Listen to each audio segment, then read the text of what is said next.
Hey guys, so today I thought I'd make a video about how to destroy your panic attacks. Of course, I still suffer from them every day, but I have learned a lot over the years of suffering from them.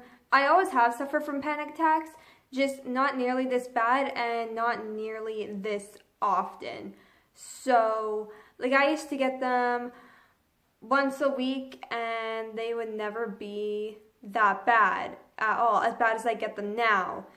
So one of the biggest tricks that works to get rid of a panic attack is water. Water works for a lot of things, and panic attacks just happens to be one of those things. If you take small enough sips, don't chug it or anything like that, because that will only make you feel sick or more anxious, or it just won't do any bit of good for you. But if you take small enough sips, just tiny sips, it does a lot. My panic attacks would get to the point where I felt like my heart was going to stop or I was going to pass out right in public. And this is usually how panic attacks go for most people, but mine, get extreme. Some of these things might not work for everyone, but this one really does work for me, and I do encourage other people to try it. It's checking your pulse, counting the amount of times it beats rather than your heartbeat, because I know sometimes people will recommend counting your heartbeats because once you realize that your heart is beating and it's being healthy and being normal, you can stop panicking. But sometimes, even my heart will do this weird thing where it likes to, feel weird.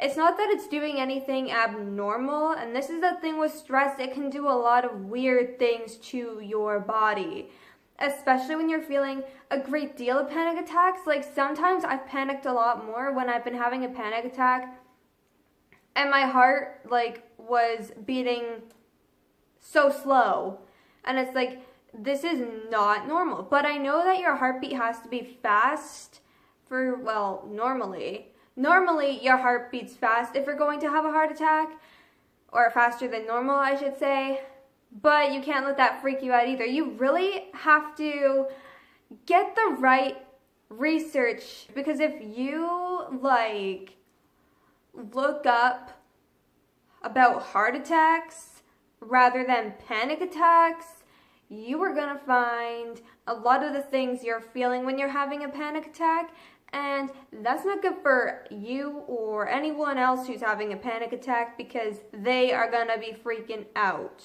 Another thing about me is that I used to panic all the time about my heart because of anger, depression, and then I found out about broken heart syndrome, and anxiety, especially panic attacks, really, really, really beats you up. And you really need to watch what research you do. It's not bad to do research because it does teach you a lot, and that is good to learn because it helps when you're stressing out about certain things. People come to me a lot for medical advice because I am very good with that stuff now. It's very helpful to count your pulse, and especially over counting your heartbeats, because you can just count it so much easier. I feel when I try and touch my heart, sometimes it's really easy to count the beats, but sometimes it's just really freaks me out how slow it's beating, especially if you're having a panic attack. The last thing you want to be feeling is your heart beating slow as fuck, because that's not normal, but it's not unexpected either. Your body can do a lot of weird things, especially with anxiety. And this is what I tell a lot of people that come to me for medical advice, and they're always freaking out about heart attacks and strokes and whatnot, and it's here's the thing, anxiety can mimic almost any illness, any disease, anything. It can mimic literally everything. I don't want to say anything triggering in this video, because I know when I'd watch anxiety help videos and shit, the last thing I want to hear is something that stresses me out. So I'm really trying to carefully word this video. But basically, anxiety can mimic anything.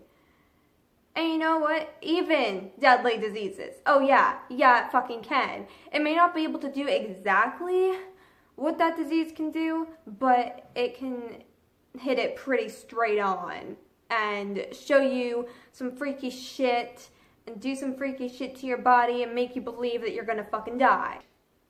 Forgot to add that how to count your pulse is basically set a timer on your phone for 15 seconds and count how many times you feel your pulse beating and times it by 4 on your calculator, and that's your answer. And a normal heartbeat, this is kind of like, I feel like I should just say it in this video rather than causing everyone the extra shit to look it up for themselves. So basically, a normal heartbeat for a healthy adult is 60 to 100 beats per minute.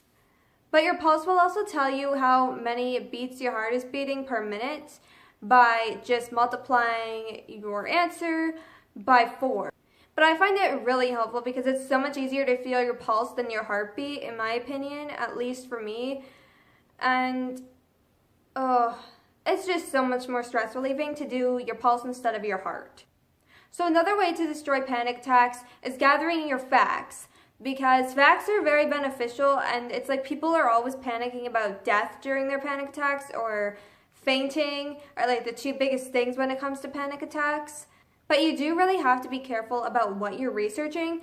That's why I'm recommending Calm Clinic to you guys, because Calm Clinic does not tell you it is, first of all, a heart attack, or this is fucking cancer, or this is you're going to fucking die in 5 seconds. It explains the disease or illness or whatever it is, and then it explains panic attacks or anxiety, what anxiety can do to mimic that disease or illness or whatever. And then it puts them all together in kind of like a little puzzle so you can see how it differs a little bit, because it can mimic a lot of things to a T, and if you don't know the differences, you're really gonna be freaking the fuck out.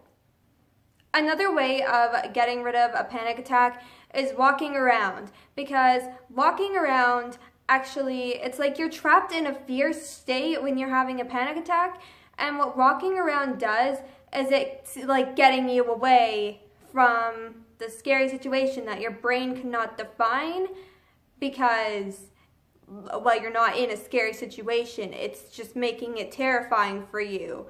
Walking around, whether you're at school or wherever you may be, even if you're laying in bed and start having a panic attack, you should get up and start walking around.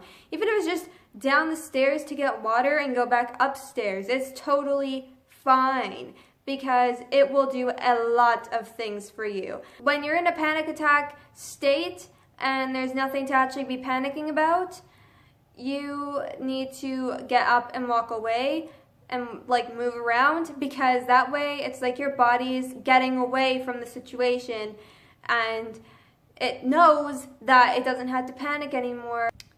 The last trick I'm going to mention in this video, I'm pretty sure this video is probably already going to be 10 minutes long. My videos have been really extremely long lately. The last thing I'm going to tell you guys about how to get rid of your panic attacks is the 4 senses trick. I believe there is a fancier way of calling it, but I cannot remember for the life of me what it's called, because I've only had people teaching me how to do this while I was having a panic attack, rather than actually researching about it and gaining all these facts about it. I was only told in the moment of having panic attacks, and this was only 2 times in my life, but it does really work, about the 4 senses trick. So there's sight, sound, smell, and touch. And those making up the 4 senses, of course, you look around the room basically, take like 30 seconds to yourself, and you think about 4 things you can smell, 4 things you can hear, 4 things you can see, and 4 things you can touch. And it works very, very well, because then it distracts you from your panic attack entirely and you're thinking about something entirely different. than panic attacks. And even if you're still panicking a little bit, just keep doing that because you will get distracted. But anyways, I really hope that you guys enjoyed this video. I really hope to make more videos like this. And if you did enjoy this video, be sure to leave a like and subscribe to my channel for more videos. You can also recommend any other kind of videos you want to see from me. I am always open to feedback. And I want to start making more videos about, you know, mental health and the universe and the world, because it's stuff that I'm really skilled at, and health if I must, because I am very skilled with those things, and it's like I'm not putting them into my videos because it's not the kind of YouTuber I want to be, but it is like something that I really do want to share with people because it is really beneficial in everyone's life to have information that I'm actually capable of giving. So that is why I'm leaving it up to you guys to leave any recommendations you guys have for me in the comments below this video.